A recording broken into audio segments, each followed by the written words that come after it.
चाहिँ हामी कटार खाने म मेरो नातिनी एकछिन पर्खिनु त नजानुहोस् हजुर नजानु नहलाउ न त्यही त नछेक न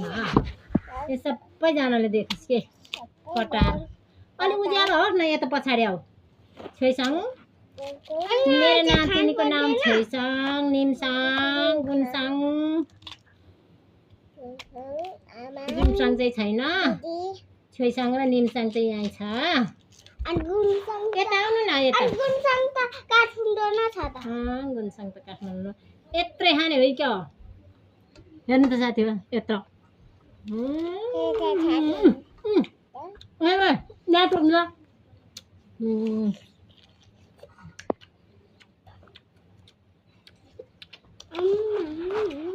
मिठो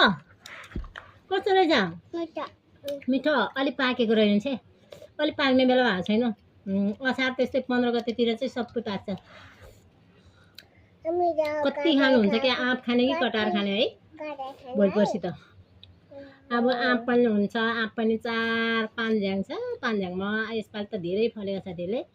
अहिले कटार पनि छ धेरै छ कटार पनि कति खानु दुईटा हातले खाएको छ बाँडले जस्तो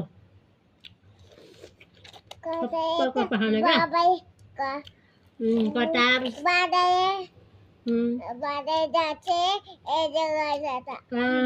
बाँदरले जस्तै यस्तो गर्छ है नो न सानोले हो कि बाँदरले जस्तै यस्तो गरेर खान्छ है कान होइन बोल्ने त्यो न्यासे क्या रोदा गादा अनि छोइसँग नि त फोन लैजाने छेउ मलाई खोइ त बाबालाई चाहिँ कति सम्झेको नि बाबा मेरा ढुङ्गा क्रास मेरा बाटो गरेपछि आज फेरि यो कटार पनि राख्ने कि सानोको बाबालाई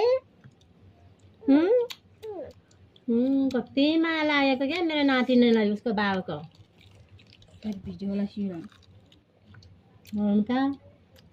यस्तो माया गर्छ कि आइडी भन्ताजे